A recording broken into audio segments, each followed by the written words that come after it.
Namaste. In this video, I will be explaining about the safeguards that the Constitution under Article 311 provides to the civil servants. Introduction. The Constitution guarantees certain safeguards to civil servants under Article 311 in the light of Article 310. Article 310 has been inspired from Doctrine of Pleasure, which originated in England. According to this doctrine, a civil servant in England continues to be in service only during the pleasure of the Crown, and at any time the Crown can terminate the servant from service. This doctrine has been incorporated in our Constitution under Article 310, but with certain modifications. 1. The President or the Governor, as the case may be, shall have the power to terminate a civil servant from the service. And 2. This power has been restrained through certain safeguards to civil servants under Article 311. Article 311. Article 311 provides two safeguards.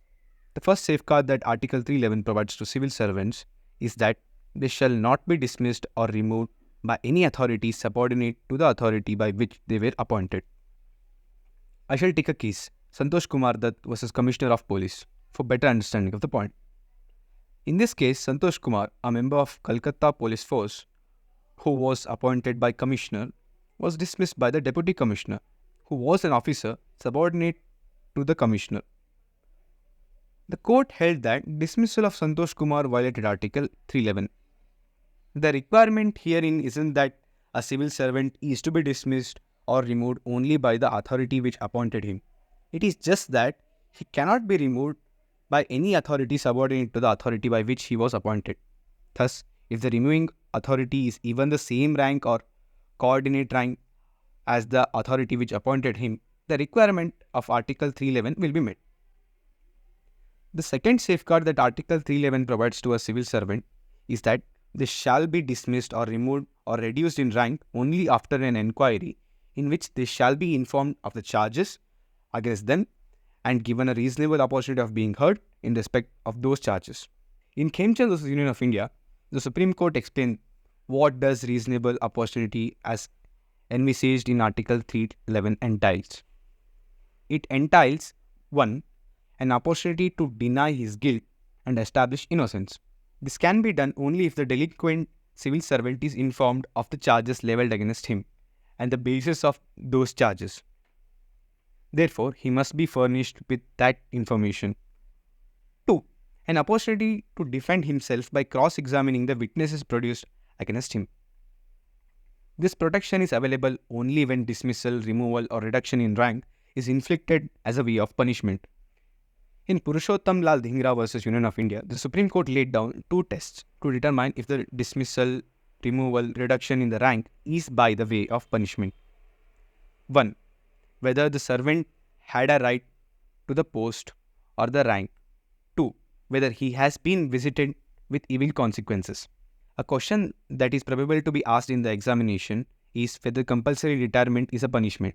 The order of compulsory retirement is to be considered as punishment if it casts aspersion or attaches a stigma to the civil servant when it purports to compulsorily retire him.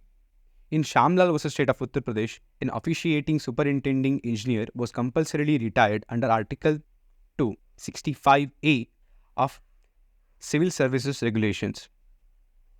The question here was if such compulsory retirement was a punishment and thus removal or reduction under Article 311. The compulsory retirement here carried no element of charge or imputation. Therefore, the Supreme Court held that it was not a punishment and Article 311 had no application. There are three exceptions to the application of 311. 1. If a person is dismissed or removed or reduced in rank on the ground of conduct which has led to his conviction on a criminal charge. 2. If it is found that it is not practicable to hold enquiry. 3. If the President or Governor, as the case may be, finds that in the interest of the security of the state, it is not expedient to hold enquiry. Conclusion. A dismissal or removal contrary to the provisions of Article 311 is void and inoperative, and the aggrieved civil servant is entitled to suitable relief from the court. Even in respect of actions taken under exceptions, the civil servant will have judicial remedies. I hope this video helps you in understanding the constitutional safeguards available to civil servants. Thank you.